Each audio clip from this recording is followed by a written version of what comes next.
오늘은 5월의 첫 번째 주일이고 또 교회는 어버이 주일로 지킵니다. 예배에 참석한 사랑하는 모든 성도들 위해 하나님의 크신 은혜와 사랑이 예수 그리스도의 평화와 평강이 넘치시기를 주님의 이름으로 축원합니다. 어버이라는 단어는 아버지 더하기 어머니를 함께 어울러 이루는 말입니다. 저희 어머니가 39년생이니까 올해 이제 84시 되셨어요. 일제강점기에 태어나셨고 한국전쟁과 60년대 보릿고개라고 하는 힘겨운 시절들을 살아내셨습니다. 그런가 하면 70이 넘으신 분들은 6.25 한국전쟁 어간에 태어나셨고 힘들고 어려운 때를 견디어 오신 분들입니다. 저는 62년생이니까 이제 작년에 환갑이 지냈으니까 저는 그 정도의 고난과 고통을 경험하지 않고 성장을 했습니다. 부모님들의 은혜이지요. 전쟁이 끝났고 한국 사회는 급속하게 농촌이 변하기 시작합니다. 산업화 시대로 진입하면서 농촌을 떠나서 도시로 공장으로 이동하기 시작합니다. 그러다 보니까 할아버지, 할머니, 아버지, 엄마 그리고 손자, 손녀 3대가 생활하는 가정을 찾아보기가 어렵습니다. 2020년 5,184만 명 인구 정점을 찍고 계속해서 지속적으로 우리나라 인구는 감소하고 있습니다. 지난해 출산율 0.78, 전 세계 최하위입니다.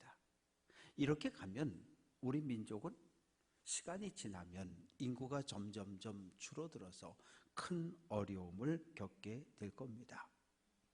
또 하나, 그동안은 온 가족이 함께 어울러서 살았는데 지난해 통계를 보면 혼자 살아가는 1인 가정이 이제는 35%를 넘어 40%에 육박하고 있습니다. 10가정 중에 4가정 가까이가 혼자 살아가고 있다는 말이지요. 오늘 우리 가정은 사람들에게 보여지는 모습하고 실제로 가정 안에서 일어나는 모습은 너무 달라요.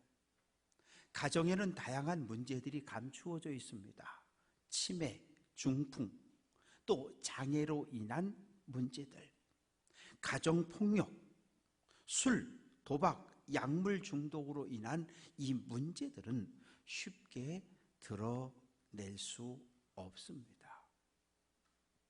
오늘 본문의 주인공은 요셉인데 요셉이 성장한 가정의 모습은 어떠할까요? 아버지 야곱은 4명의 여인과 결혼을 했습니다.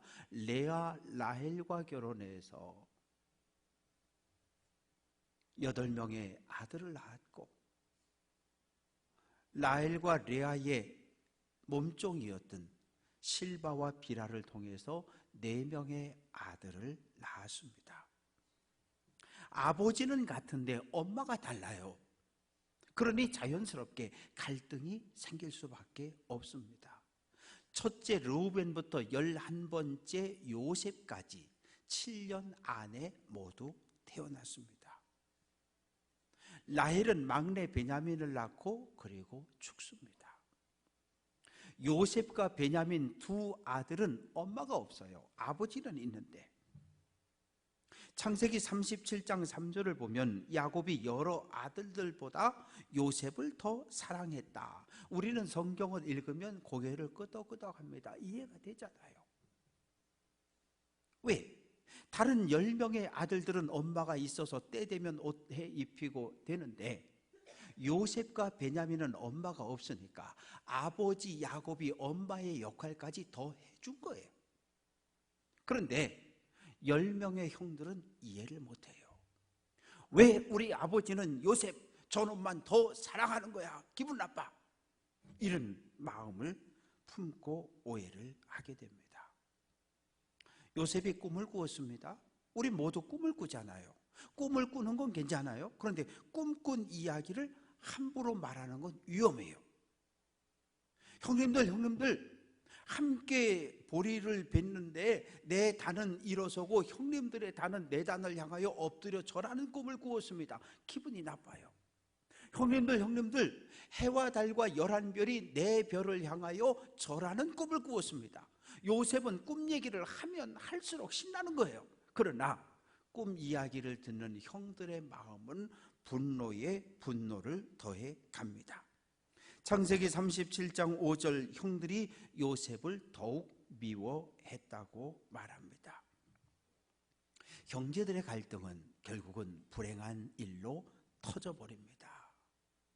요셉아, 얘 아버지, 형들이 양치러 나갔는데 꽤 됐으니까 잘 있는지 가서 보고 와라. 17살입니다. 10명의 형들은 세켐에 양치러 갔어요. 헤브론에서 세켐까지 80km 가는데 형들이 없어요. 물어보니까 10명의 형제들이 도단으로 갔다는 거예요. 그래서 24km를 더 걸어서 도단에 갔습니다. 17살짜리가 5일 이상을 혼자 걸어가는 건 쉽지 않아요. 그런데 멀리서 형들이 보여요. 형님들, 손을 흔들면서 막 달려갑니다. 반가운 마음에. 왜? 닷새 넘도록 혼자 걸었으니까. 그런데 달려오는 형들을 보며, 달려오는 요셉을 보며 형들은 무슨 생각을 했을까요? 창세기 37장 20절, 요셉을 죽여 한 구덩이에 던지자. 형님들 하고 달려왔는데 목덜미를 잡아서 물 없는 웅덩이에 집어쳐 넣는 거예요. 머리가 부딪혔고 정신이 아득해지고 그냥 본능적으로 형 살려줘, 나 좀 꺼내줘. 그런데 형들은 뚜껑을 콱 닫아버려요. 그리고 형들이 둘러앉아 의논합니다. 저 새끼 죽이자. 르우벤은 장남이니까 안 돼, 쟤 죽이면 큰일 나. 그런데 장남이 잠깐 자리 비운 새에 애굽으로 내려가는 이스마엘 상인들이 내려올 때 꺼내서 팔아버립니다. 은 20개를 받고서. 요셉은 애굽 노예 시장에서 있었고 보디발 장군의 집에서 돈을 주고 사갑니다. 종이 됐어요.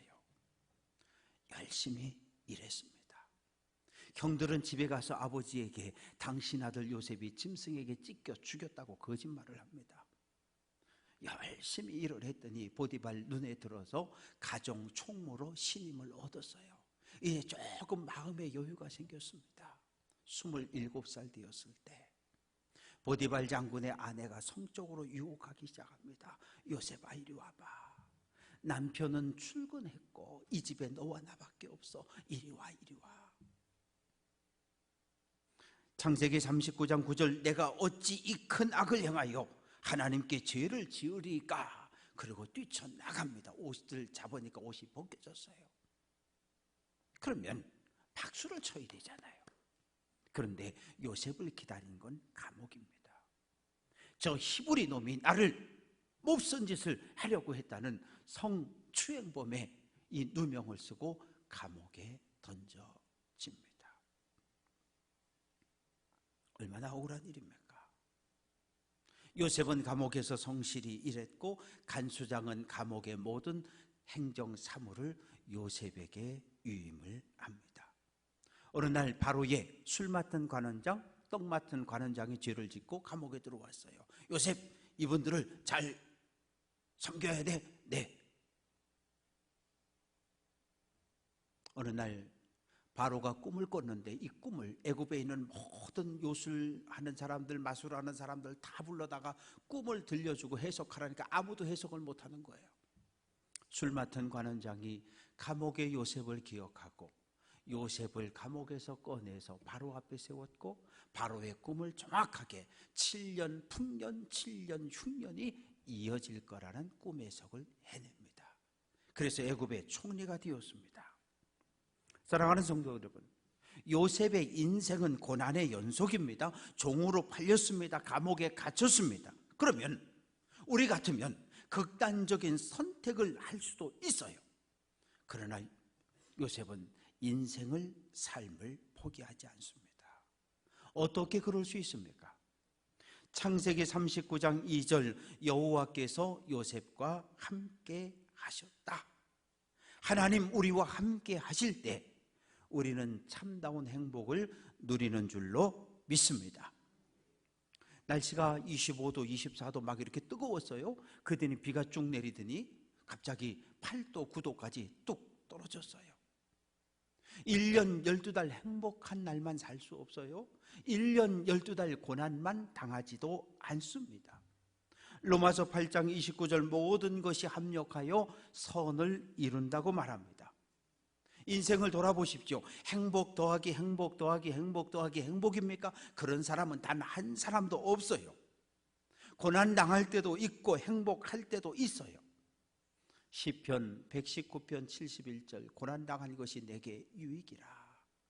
고난 당할 때 고난과 싸우려고 하면 우리는 고난에 질 수밖에 없어요. 고난 뒤에 서 계시는 하나님, 이 고난을 나에게 허락하신 하나님의 뜻을 묻고 찾을 때 우리는 고난 속에서 하나님의 뜻을 발견하고 위로를 경험할 수 있습니다. 요셉이 형들을 만났습니다. 요셉은 애굽의 총리로서 쌀을 살아오는 외국의 모든 사람들을 마주하는 그런 자리에 있었고, 어느 날 나가보니까 10명의 형들이 와서 엎드려서 절을 합니다. 17살에 팔려서 10년 종살이, 3년 감옥살이, 그리고 나서 7년 풍년, 아직 흉년이 5해가 남았으니까 2년 되던 22년 만에 형들을 만났어요. 형들은 요셉을 보면서 요셉을 전혀 기억하지 못합니다. 그러나 요셉은 형들을 정확하게 기억합니다. 가해자는 기억 못해요. 그러나 피해자는 일평생 상처와 아픔을 안고 살아갑니다. 요셉은 형들을 향해서 분노가 치솟습니다. 형들을 향해서 너희는 간첩, 스파이, 정탐꾼이다. 애굽의 정세를 살피러 왔다며 간첩으로 몰아붙입니다. 아닙니다.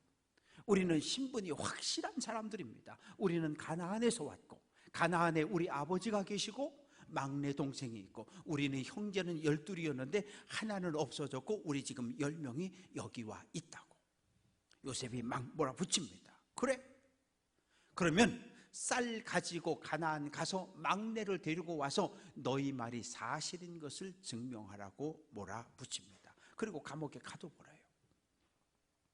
3일이 지나서 요셉이 감옥에 가서 이야기합니다. 나도 하나님을 경외하는 사람입니다. 둘째 시몬 감옥에 남고 나머지 9 형제들이 양식을 가지고 가나안으로 올라갔습니다. 그런데 양식을 가져가서 얼마나 먹겠어요? 2달 지나고 3달 지나고 또 양식이 떨어지니까 아버지 야곱이 가서 쌀 사와라. 아버지 못 가요. 막내 데려가지 않으면 우리 못 가요. 야 이놈들아, 요셉을 잃고 내가 22년 동안 가슴에 묻고 살았는데 이제 또 베냐민까지 데려가서 잘못되면 어떡하냐. 난 안 된다.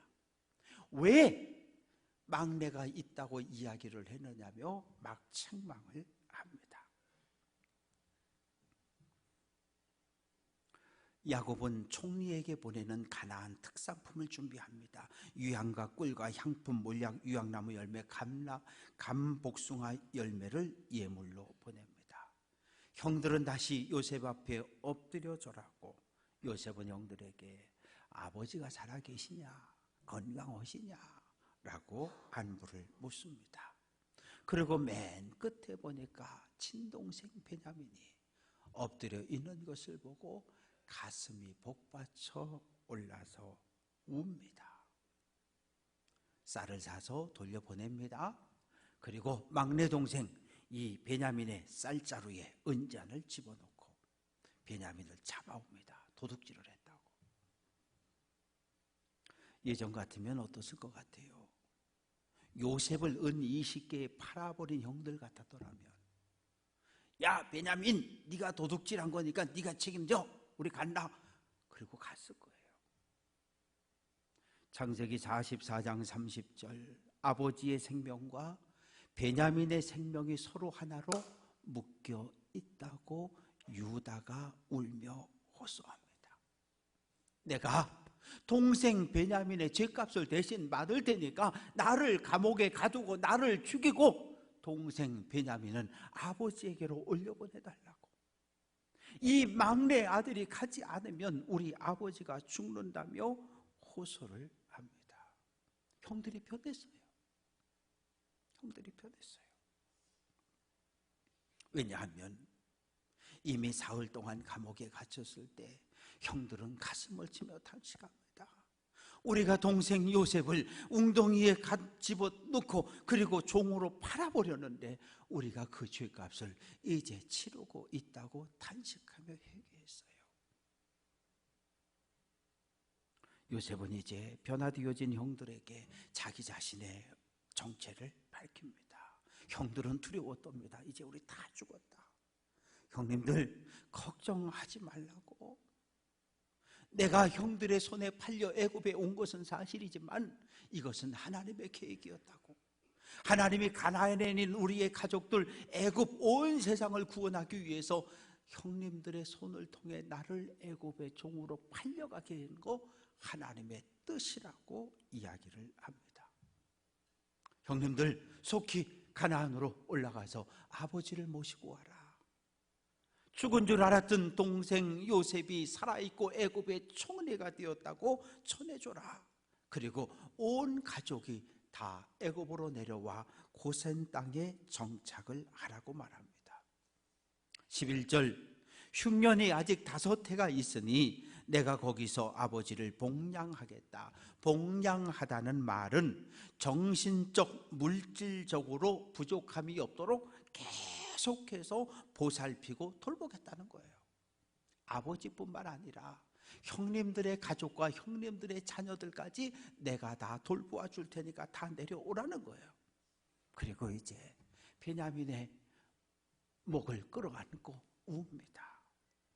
베냐민은 어렸을 때 형님과 헤어졌습니다. 아버지도 형들도 요셉은 죽었어, 요셉은 죽었어. 그러니까 죽은 줄 알았어요. 22년 만에 친형님을 만났으니 요셉의 기쁨도 베냐민의 기쁨도 컸습니다.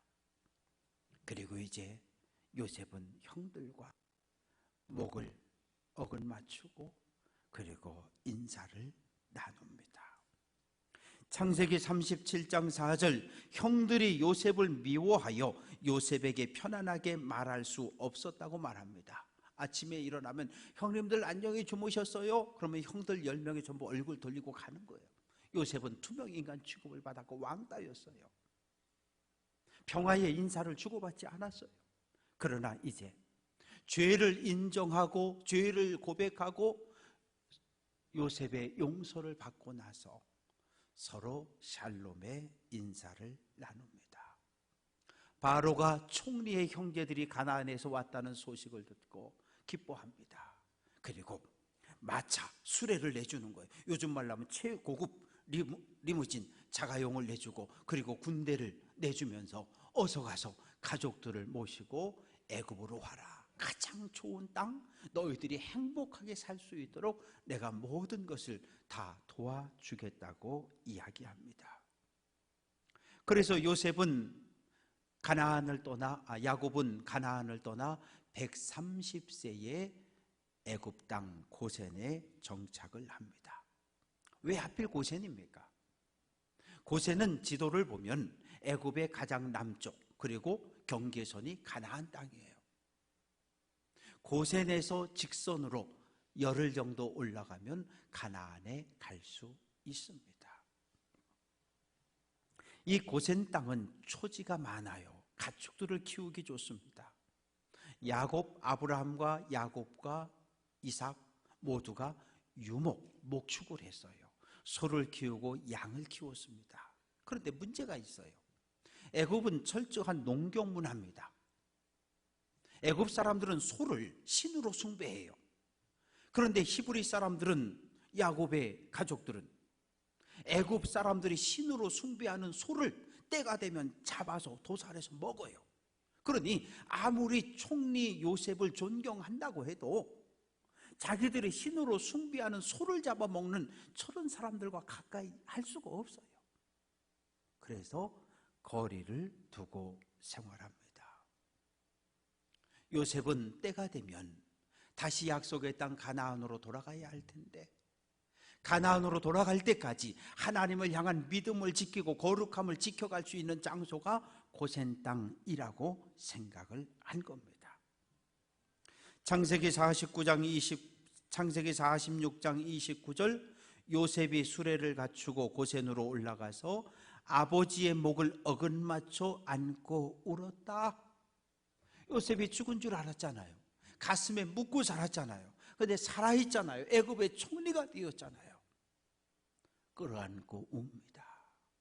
내가 오늘 내 얼굴을 보았으니 나는 오늘 죽어도 괜찮다. 그런 말로 기쁨을 표현합니다. 신명기 21장 17절, 장자에게는 두 몫을 줘라. 지금은 부모님이 아무런 유언 없이 그냥 세상 떠나면 자녀들이 n분의 1로 유산을 나눠 가지면 돼요. 그러나 율법은 철저하게 장자에게 두 몫을 주라고 이야기합니다. 왜 그렇습니까? 장남은 부모의 노후를 복양해야 할 책임이 있어요.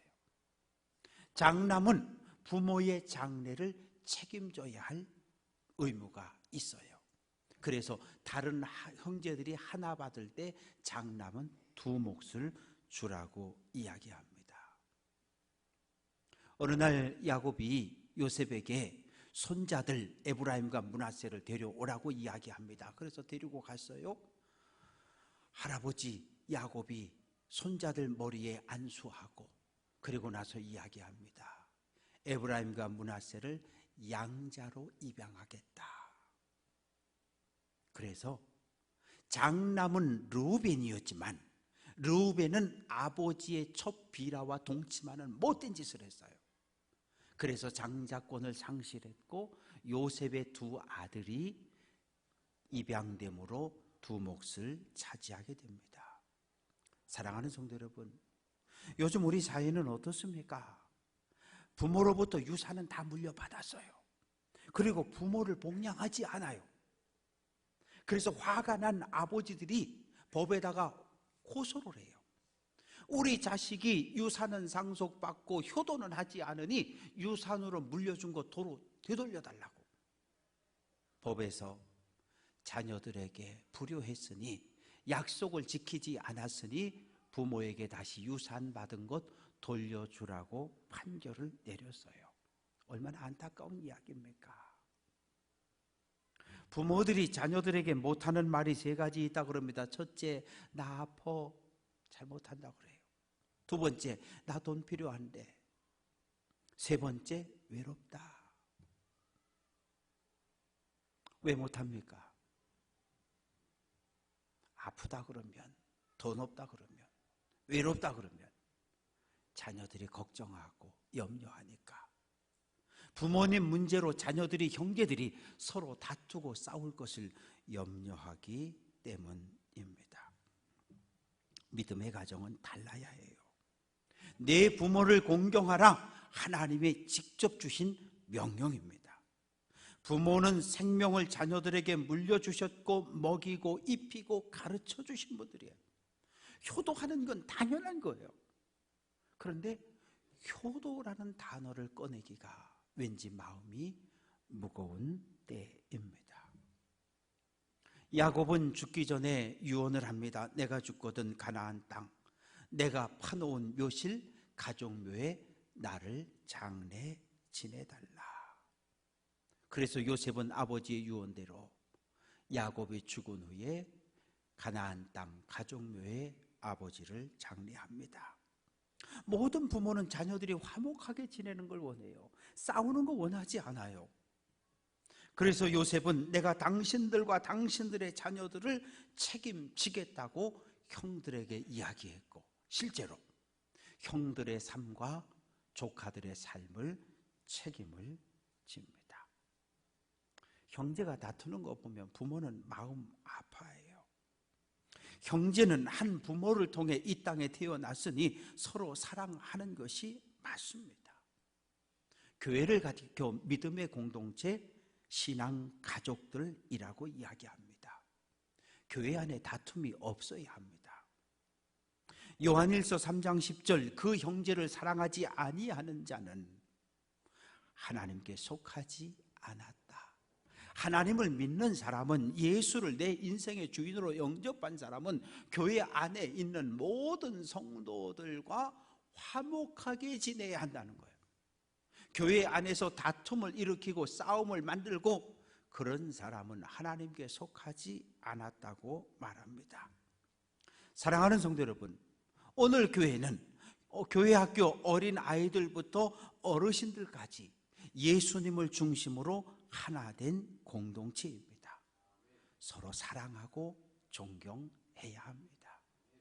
우리 교회는 어르신들이 많아요. 어르신들이 많은데 어르신들이 신앙생활에 불편함이 조금도 없도록 최대한 배려하고 최선을 다해 섬겨야 합니다. 부모에 대한 효도, 이건 뭐 더 말할 필요도 없어요. 왜요? 하나님의 생명이 부모를 통해 우리에게 전해졌고, 우리를 통해 자녀들에게, 자녀들을 통해 손주들에게로 생명이 연결되었기 때문입니다. 우리에게 생명을 물려주신 아버지를, 사랑과 희생으로 헌신한 어머니의 눈물을 기억하는 성도 되시기를 주님의 이름으로 축원합니다. 부모님을 대할 때, 어르신들을 대할 때 하나님을 대하는 마음으로 사랑하고 존경함으로 하나님 앞에 서는 그날 잘했다 칭찬받는 귀한 성도들 될 수 있기를 주님의 이름으로 축원합니다. 기도합니다.